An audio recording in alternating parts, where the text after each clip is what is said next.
need to know. Today we have the amazing, the brilliant, the handsome Hector Ramirez. Hector, welcome. Morning. How we doing? All right. Great I'm to doing be great. home. Yeah. I'm trying to play with this thing. So hang on a second. There we go. There we go. Yeah, how's kicks? How's life? How's love? Everything is going great, actually. Enjoying the summer, trying to stay cool, keeping busy, working with clients and having fun, right? Doing the best we can and really trying to, as always, bring the best advice and information to clients and to the industry. Yeah, good. Good.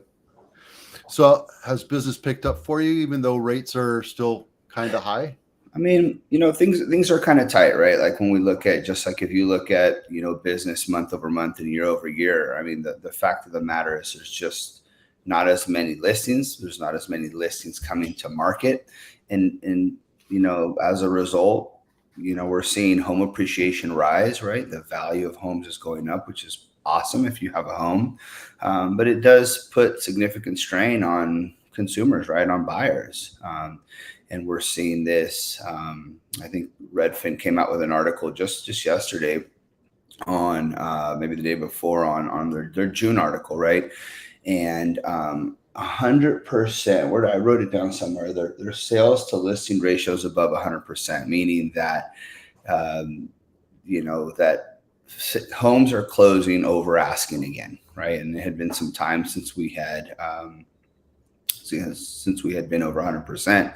So it's just, speaks to the fact that, people have realized that, the earth isn't going to fall off. Rates are not going to crash. The market's not going to crash. It's really, if it makes sense, it really, it's important to move forward. And, whether it's your home search or planning to sell your home or whatever the case may be, to just make those, put a plan together and make that happen. Yeah. I got to say, over 65% of the houses that are closing today are over list price. Now, it could be anywhere from 1/10% to 35% over list price, but anywhere in between. If your house is priced correctly, there's so much demand, there's so much competition. People know what your house is worth, right? And you can't say my house is worth $10 million and they expect it to sell. You have to figure out what the values are based on square footage, condition, and market conditions, and put it on the market just a little bit low. And then you'll attract the right amount of buyers. Sure. Strategy is important more than ever, regardless of who you work with, that they understand the local market and that they can really help position, your home to sell quickly, right? And for the highest, of course. Well, I mean, that's the point, right? And you as a seller don't determine the value of the market. It's always been the buyers. It's always the buyers. And it's proof today. I mean, the last 9-10 months, when we peaked at April of 2022 and all of a sudden the market started to contract, a lot of sellers didn't believe the agents saying the market's contracting. And we saw it, we felt it because we live and breathe it every day. We had the house, I had the house sold, I sold in Morgan Hill, and we got it to where we wanted it, but we didn't get the traffic, we didn't get the amount of offers, and I really had to struggle. And I actually had it a lot higher, and then a buyer freaked out and left, and then I wound up having to put another deal together to make it work. But that was the pinnacle of the market. That was the peak of the market, and then we started crashing down. And recessions like this only last like 6 to 8 months, and that's what happened. And now the market's back. People forget that 2% was awesome. 2% is still awesome, but today the reality is it's 7%. Exactly. Yeah, we never know that we've hit bottom until, guess what, we're going back up, right? And that's why timing markets, even for someone like yourself who's been in this business forever, is nearly impossible. Thanks. I think you're bagging on my age, right? Hey, experience is important. experience. To Yes, leverage absolutely. Right. that. It's funny because, you know, I talk to all these people from all walks of life, and I just tell them the same thing over and over again. And, you know, 75, 80% of them get it. And then once or twice, there's ones that like, you know, like, no, that's not how it is. My house was worth $1.8 million last month. Well, that was last month. Today is a different day, right? Probably It one could of be the worth most more. difficult obstacles as a listing agent, right? Just managing client expectation. Yeah, I mean, I always keep my story straight, and you know, whether they listen to me or not, it's not really. I mean, they should listen to me, considering the fact that I'm supposed to be their guide, their Sherpa. I'm supposed to be the expert, and if they don't listen to me, and they get frustrated, and then their expectations don't come to truth and to light, and then all of a sudden I look like the bad guy, right? So, I mean, you can only do what you can do, right? But I have a listing coming up in Antioch, of all places, an hour and something away. It just fell into my lap, and you know, we'll see. You know, I'm documenting and trying to make this into a story as to what the reality is of where the market is and what the expectations are of the sellers, and if they meet with it. And I'm going to chronicle it and videotape it. Product of the 80s right here. Video record it. Your camcorder out. I still have a camcorder, and it works great. All those old family memories, you know, everyone's got them somewhere. Yeah. Yeah, I mean, we'll see what happens. I'll chronicle the whole thing and the conversations, and we'll see what happens. So cool, very cool. Yeah. What else? So tell me any great wins that you want to talk about, how you helped. Yeah, I mean, this past week we had a couple actually great wins, actually.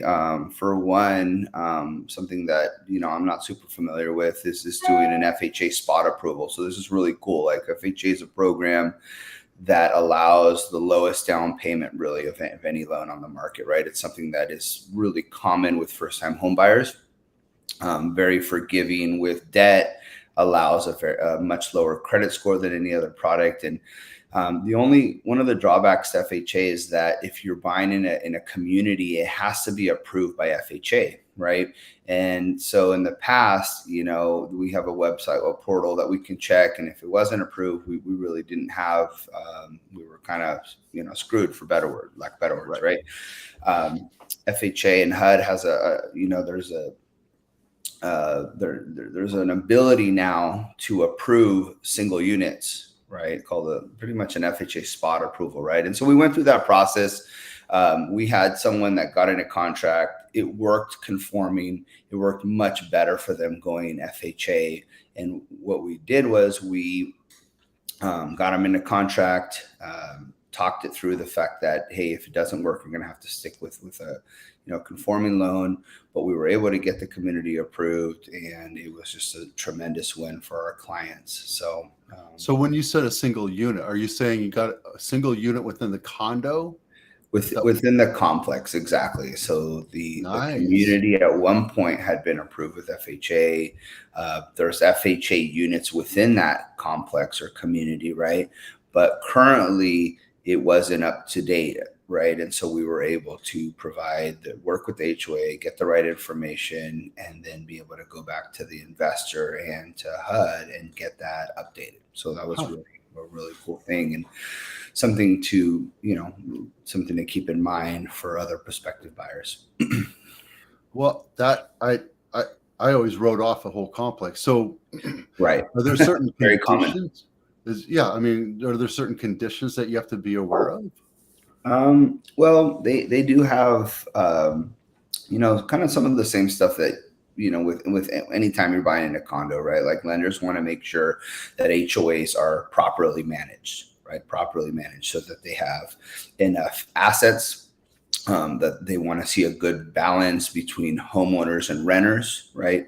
And with FHA, they want a particular concentration of FHA, so not over a certain percentage, right? And so that was one of the most important things. Everything else is just like almost any other loan, where as I just mentioned, like we just want the HOA to be properly managed, right? We don't want Right. you as a buyer to buy a property in a community and then have issues down the road, right? Where, they're increasing, maybe increasing their fees or just, 5 special we just don't assessments. want And any then red flags, right?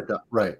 We don't want any red flags. So lender looks out for their behalf and also for buyers just to make sure that, hey, we're buying within a community that is going to allow that property to be sellable should you decide to sell it down the road. So in this situation, if we were working with a FHA buyer and I said, hey, there's this condo that we want to look at, and we write an offer on it. Obviously, we wouldn't write on a condo that was just, has 5 offers on it already but we know that it's not FHA certified or approved. Yeah, approved. Uh-huh.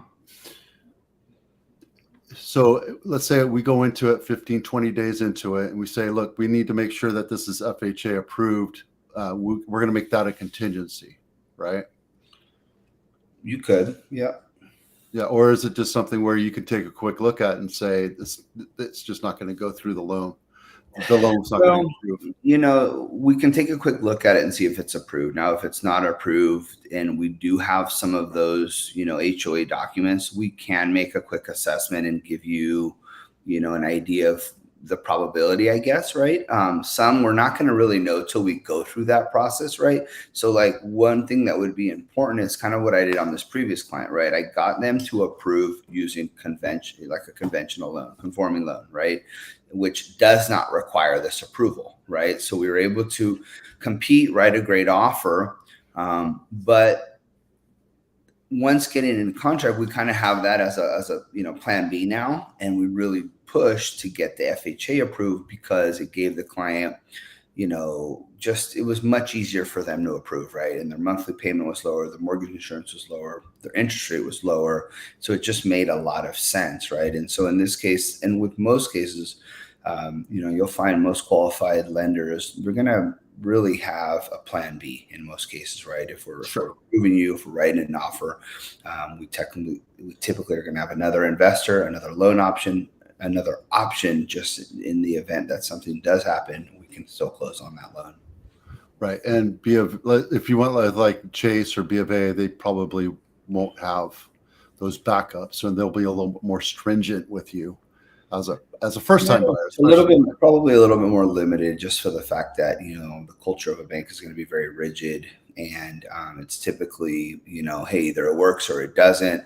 Us in the mortgage direct lender and broker world are going to be more apt to say let's find a way to get it work, right, rather than let's just deny it and be done with it. We want to obviously help every client, we want to help every deal happen, so we're looking for ways for it to work rather than not work. Right. No, totally understand. It's a totally different world out there, right? When I first started, when I got out of the military, I wanted to buy a house, and they looked at me and like, oh, you're a young kid, you don't have any money, you don't have any down payment, you don't have anything, no credit, ain't got no cash. Yeah, and you're changing career, so denied. And if I knew what I knew today back then, I would have been like, I'm going to go to 4 different people and have good conversations. And what I would have wound up with is a good broker like you to educate me and help me walk through the entire process and understand what I can and can't do. Yeah, I mean, that's not a bad idea. We always want to work with someone we're comfortable with, right? Someone that gives us good answers and can communicate well. Because at the end of the day, like, this is one of the biggest transactions you'll do, whether you do it once or 10 times, whether you're buying or selling. Every time that we go through a transaction, things are different, right? Things are different where the market is, where the economy is, where, with this particular property, whatever side you're on. So it is always important to seek out very good advice. And if someone's giving you that, then, obviously stick with them. Yep. Which is why I'm going to use this as part of my financial intelligence thing. We're going to cut this whole thing and drop it into financial intelligence. So that before. Oh, come on now. I love razzing you, man. Well, good. You said there were two stories that you wanted to talk about. Yeah, I mean, other tremendous win, really over the last probably couple weeks is there's a client of mine that I worked with a long time. They decided to work with another lender. He's actually a veteran. You know, it's a guy who he served with. I totally understood that. They end up getting in a contract. The way the lender structured it, he had his one of their in-laws as part of the deal. And unfortunately, through this transaction, one of the in-laws passed away. Really unfortunate circumstance, right? And so here they are, 12 days out of closing, and the structure that they had set forth just doesn't work any longer, right? And so kind of called me as a last-ditch effort. I think I was in Utah traveling for baseball, and we were able to quickly completely turn around their transaction and close. We're actually going to close tomorrow, actually on Thursday. So we required a 3-day extension, but we literally received this less than 2 weeks ago, and we were able to do like a bridge loan, basically like a cross collateralization loan, which was one of the strategies I had talked to them in the past, right? Where basically they own a home here in in Campbell, buying a home in Willow Glen area. And they were basically able to follow through and buy this home on their own, right? Without any additional co-borrowers. And then they can turn around. Their goal is to turn around and then sell their existing, right? So like a bridge loan thing. Exactly.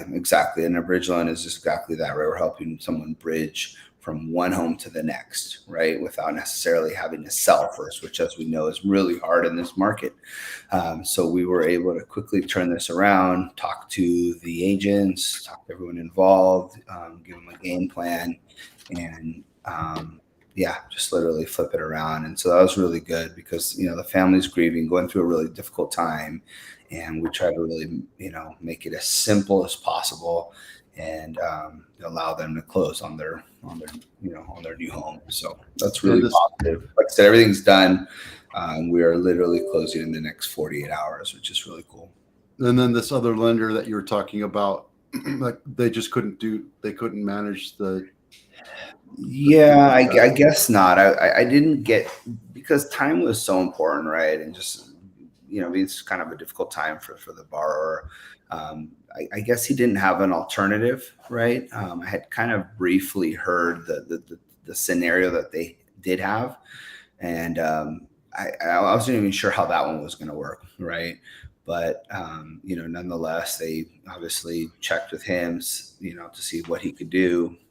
They came over with me. I quickly put together a quote for him and laid out a plan. And I'm just happy to be able to help him.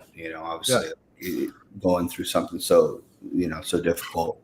The last thing you want to be doing is just dealing with, a home purchase, to be honest, right? As exciting as it is. But it was just a really good kind of feel good story to be able to help them out in a difficult time. Oh, good. Well, I'm glad that happened for you, and I'm glad you can jump in and help out that VA loan, right? Because that's what it was. Did you end up staying with VA? Did you go VA loan? It was interesting because, and I'm going to do a little more research on that, because when we do a bridge loan, keep in mind there's always a strategy down the road, right? Once they sell their other home, we'll likely restructure their loan or refinance them, right, into maybe something a little longer term, a little better rate. And so we'll quickly kind of start to, once we close this loan this week, we'll quickly kind of start to put together a game plan for them, right? And so there is a possibility we can go VA, but we'll just look at, once the dust settles, we'll look at what are some of the best options for them and present those. Very good. Very good. Cool. I have one last question, because this is about financial intelligence. Sure. What's a question you wish people would ask, but they just don't know to ask?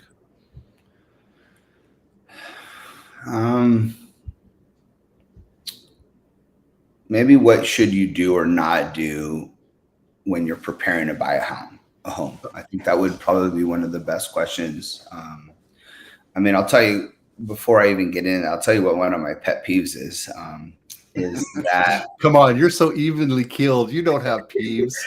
one of my pet peeves is that borrowers inevitably wait till almost like they wait till the very end to do financing, right? So like they kind of, come to the realization they want to buy a home. They start looking at homes, and then often they work backwards and have to scramble to do financing. I think that's like one of the biggest, like, I don't know, like it kind of ties into what you asked me, right? Like one of the most important things are to sit down and talk to a mortgage lender, right? To sit down. I mean, and look, it's no obligation. No lender will ever charge you until that loan closes, right? You should never pay anyone for any type of services. But I think the most important thing is to map out a game plan and make sure that you're doing all the little things to prepare to buy, whether you want to buy tomorrow, next month, or next year. I think it can happen right away, right?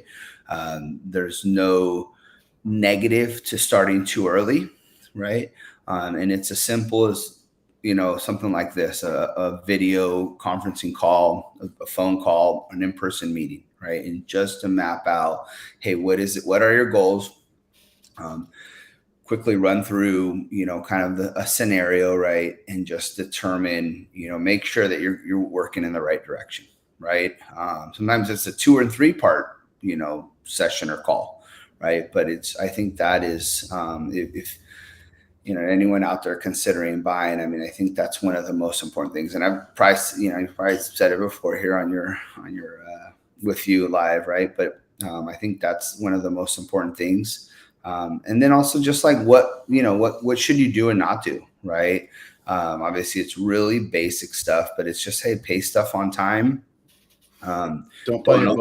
Don't open any new credit cards, and just kind of limit, obviously, pay, live life, right? But just make sure that you're, whether it's saving, whether it's, improving your credit score, make sure that you have a plan for those and that you're doing them ahead of time, right? Because it's unfortunate to find a house and then have to work backwards and then realize that, there are some hurdles in the process because we didn't address those months ago, right? So I think that's, probably the biggest takeaway that I'll leave here for prospective buyers. I've heard so many stories where people are in contract, they're going through the escrow period, and the underwriter's going through and doing all this other stuff, and all of a sudden they do one final check, and then there's like a credit hit. You go, and the lender goes back to the buyer, and you're like, "Hey, what's going on with this?" "Oh, I just bought a boat, or I just bought a brand new car, BMW with 700." I don't have very much hair, right? And you see why a lot of it's graying, right? I mean, believe it or not, I've had that happen at the signing table. So yeah, I mean, it's stuff like that. We talk about it. Sometimes we provide documentation. Inevitably, it happens, right? So it's just little stuff. That's what we're here, is to kind of help remind and help guide. Yeah, those are nightmares too, because you put yourself into a predicament as a buyer. You don't know, right? But here's the thing: you're at the closing table. That means the loan is ready to get funded. You're signing off all the documents, and all the contingencies are gone. That means your down payment is in jeopardy. If you put down 3% or 20% or whatever, that 3% initial deposit that you put down in the contract, it's in escrow.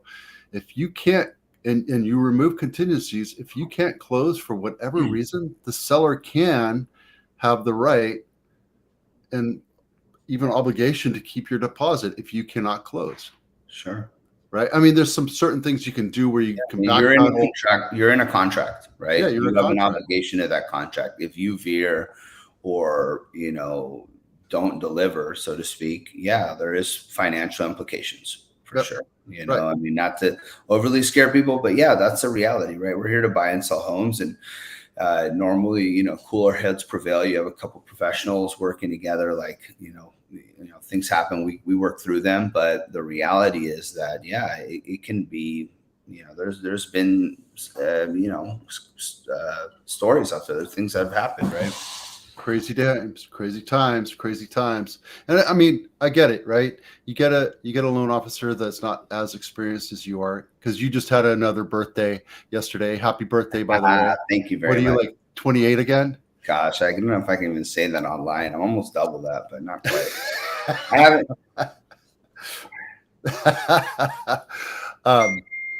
But you've been around a long time. You know the ins and outs, and you do a lot of transactions, and you do a lot of loans, refinances, and purchase money. And I get it.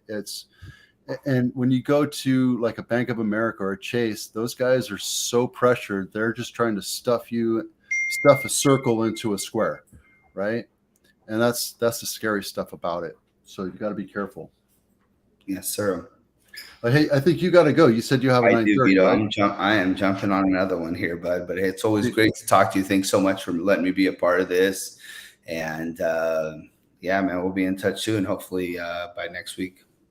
All right, man. Hey, always great hearing from you. Great seeing your face, and happy birthday, you old fart. I appreciate it. Right. Take care. Thank you so much. Thanks. Bye. Hang on, everybody. All right. So I had an opportunity to have Hector on. It just kind of worked out that way. Want to make sure that we had some time to talk to him, because we're doing the financial intelligence. And what you just heard was a lot of that was for the financial intelligence community that we're putting together. I'm interviewing people from professional services throughout the industry, from lending to taxes to lawyers to trust advisors to healthcare professionals, to everything, so you can understand the process behind what you need to be financially intelligent. Now, the reason why we're doing this is because we're not taught this in school. We're not taught this in college. And we're definitely 9 times out of 10, you're not taught this in your family. And if your family teaches you this thing, you're in amazingly great shape for this. That's awesome. But a lot of us we're never taught financial intelligence. And the big questions to ask are, what questions should I be asking? Humble yourself to understand how to learn and become more financially stable and successful and all that stuff. That's what that's all about. So I hope you get a chance to watch that. We're going to have a channel, actually channel that's completely dedicated to this. So we're interviewing professionals. Professionals are interviewing other professionals, asking questions, building a dynamic library of information so that you can learn from it. And I hope you can share that information with people. Okay, so let's get into the nitty gritty. Hang on a second. Want to go through this real quick. Let's see. I'm going to do that. Let me get my format back. Here we go. So I can put my head back into it. 3 things you need to know, Tuesday edition. And we're also going to stand by, because we're doing the highs and lows today. So buying property with tenants, what to know. Santa Clara County, California is very tenant friendly. If you're a landlord and you're buying a property, or you're a brand new investor and you're learning to do certain things, there's certain laws and regulations, and I don't know them all because it's just so many of them coming at us all the time. But I can tell you for certain, in California, especially Santa Clara County, if you have 4 or more units, or 4 or less units, you can't evict people to buy a property and house hack it. So we were going through this where we were looking at 4plexes with an investor, and we needed to have that person buy it because we're using a VA loan. Well, in the VA loan, you have to be that has to be your primary residence. So you can house hack it. You buy it, house hack it, pay off the mortgage, but have your 3 other tenants help you pay off the mortgage. Kind of nice. The the problem that you run into, because in California, and especially in Santa Clara County, you have, and because of COVID, there's certain regulations and rules and laws that were put into place to protect tenants. So just be careful to understand that. Anytime you deal with tenants, make sure that you cover yourself. Talk to a lawyer, talk to a tax person, because I'm not one of those. I can't give that kind of advice. I can point you in the right direction, and I can tell you what kind of questions to ask, but always ask them, what kind of questions should I be asking you, so that I'm fully aware of what I should be doing here. Can I evict somebody? Can I ask them to leave? Can I cancel the lease prematurely? There's all sorts of different things you can do.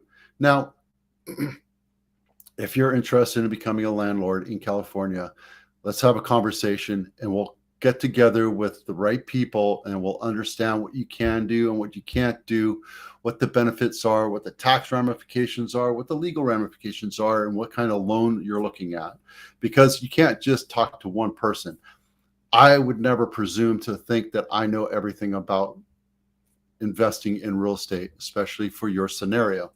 So we bring in a team for you. And if you have a team, I'm happy to work with them as well. But typically I work with people, and I bring my clients to my team so that we can help people understand that. Quick downsizing quiz for the undecided. I don't know why this check thing's backwards, but it is. But here's the thing.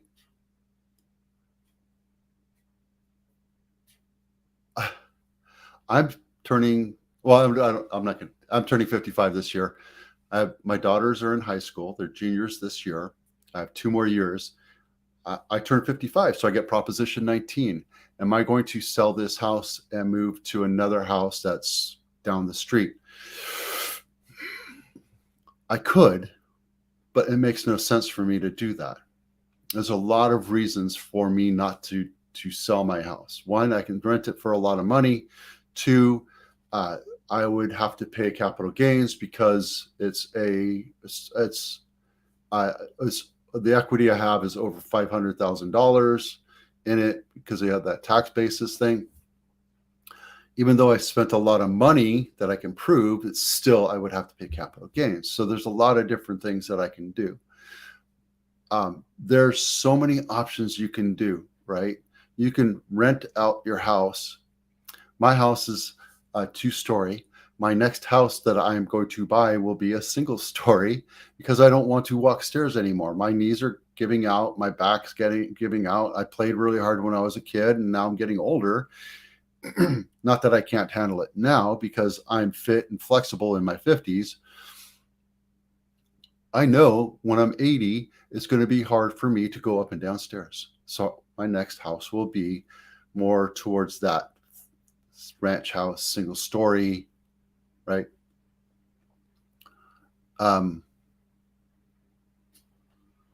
This large house takes a lot of maintenance. There's a lot of stuff that I need to get around to doing. I don't have the motivation right now. I don't have the time. It's funny. It's like you have time and money, and you have this balance. When I was young and broke, I had time and I had no money, so I did all the work myself. Now that I have some money, I'm not like Elon Musk or anything, I don't have a lot of time, so I can't go around, or I don't have energy anymore too. Boy, I tell you, it sucks when you get old. So think about it, right? You're looking at, it depends on what you have too. So when I leave this house, the only thing that I'm going to take with me is my computer, my cameras, and my kids' shoes, which are over there. And I'm putting my kids' first shoes. That's what means the most to me out of everything that I have in this world.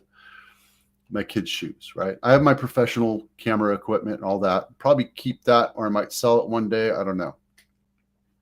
So it really depends. Do I want something large? Yes, I want something large enough where my kids can come and spend some time, or my grandkids, God forbid, come and want to spend a week with me and, go swimming or what have you. So I might even go to get a place with like an HOA where it costs, $400 or $500 a month, and I don't have to deal with anything on the exterior, and it takes care of the pool, and it takes care of everything. Who knows? I might even go to the villages, right? Depends on what your needs are, depends on how much room you want. And understand, when you get older, cleaning up every day is not going to be a priority. Getting up, feeling better is going to be your priority. Doing exercise should be a priority. Being social should be a priority. Entertaining, yeah, absolutely. You can entertain, but you can also go to a restaurant to entertain too, right? Do you need to have four washing machine and dryers? No.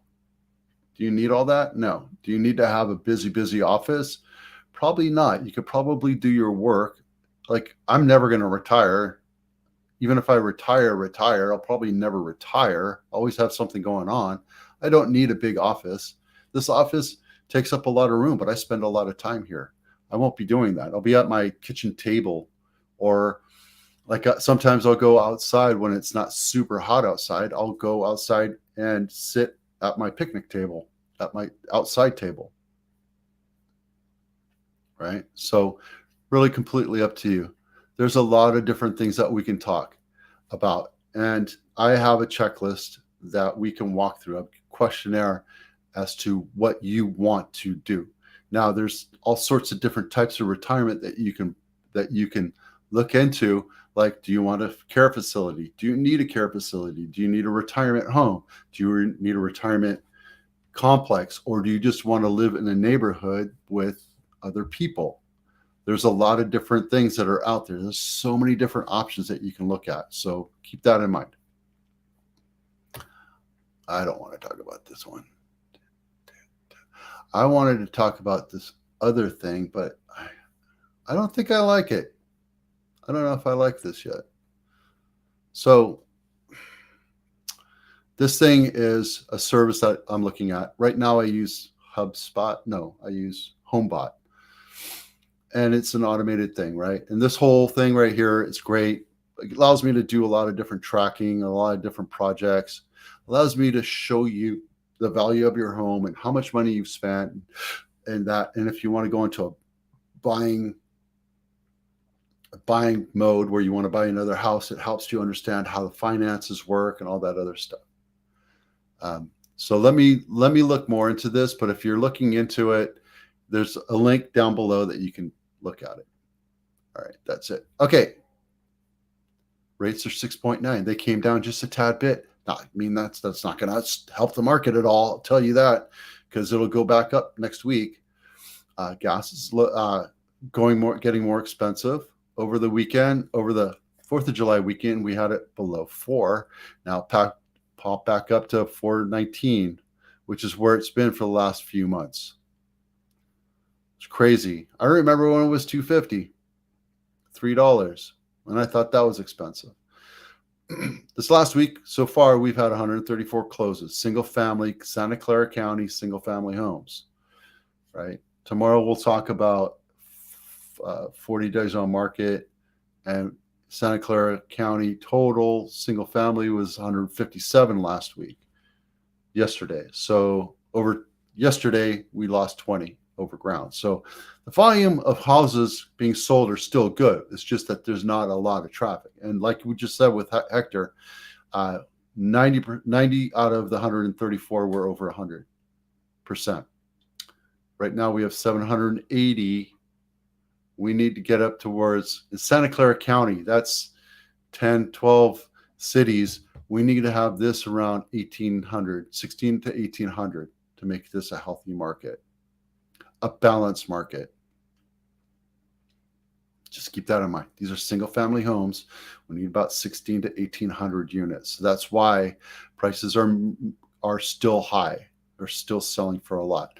The highest sold house in Santa Clara County, let's get this over here real quick, Frank, is Webster Street. There we go. Webster, Palo Alto, 4,000 square feet, sold for $14 million, or 12% over list price. Crazy, right? Holy moly. And look at that picture. It's dark. You can't even see the house. Okay, there's a casita. Looks like it's an extra large. It's an extra large lot, which is good. Makes it worthwhile.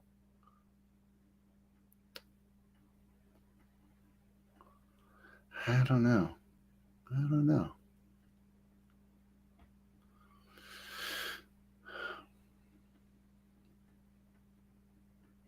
Wow, that's pretty impressive, all things considered. But here's the thing, it's in Palo Alto, right? Of all the money that could be done, this is VC world right here. This is where all the big players are. So it totally makes sense, right? And Palo Alto, you can't beat Palo Alto.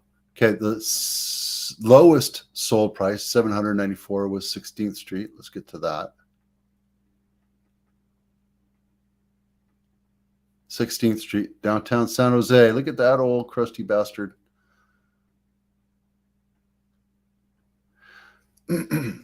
So this is a craftsman style house, and it was very popular back 100 years ago. The cool thing about it is it's very rustic. That's actually a little cellar down below because people used to pack their food down there. That was the pantry and storage, right? The cool thing is it's rustic. It's just how people lived back 100 years ago. Look at the tile roof. You don't get that kind of roof anymore. Why is it like that? The bad thing is just the layout. The layouts are just totally weird. It's like you have the sleeping rooms on one side and then the living areas on the other side. So you'd have a living room and then a bedroom, and then you'd have a kitchen and a bedroom, and then you'd have the laundry room, bathroom, and then another bedroom. So it just, the way they looked are weird, but it's just is what it is. So just think $800,000, 100 years old, 109 years old. Guys, that's crazy. 2-bedroom, 1 bath. All right. So then Remington Drive in Sunnyvale, 135%. Ready? Look at this. 135. This thing sold for 35% over list price. Look at it. You don't need to do anything to that house. Except for like tear it down. Completely, like the roof is bad. The windows are single pane. Look at this. 1.5. 1.9. It sold in 8 days. Crazy, right? $2 million for that on a busy street. Guys, Remington is a major artery. Look at that pool. So everything you're doing is you're buying a house that you have to basically replace for $2 million. That's awesome. Bless them. Yerba Buena. Let's take a look at Yerba Buena. Completely overpriced. We were talking about this earlier, right? Let's take a look at this. Where is this? This is in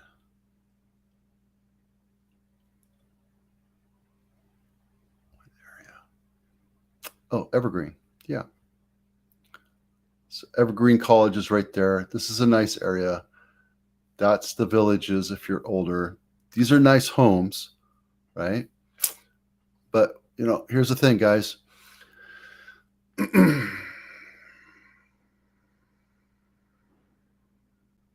Buyers are only going to pay what they know the house is worth, right? This is a standard house. Maybe if this was in Sunnyvale, this would go for a little bit more. Look, it's a nice looking house, right? There's nothing wrong with it. A little dark for my taste, but and look, the counters might be marble or granite, but it's tile. You need to have solid surface. And how many different floors do I see in that one picture? That deck looks like it was just patched together. There's another cut different kinds of floors.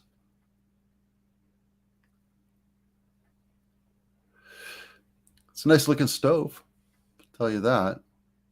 But why is the microwave over there? Wait, got the hood here, sink there.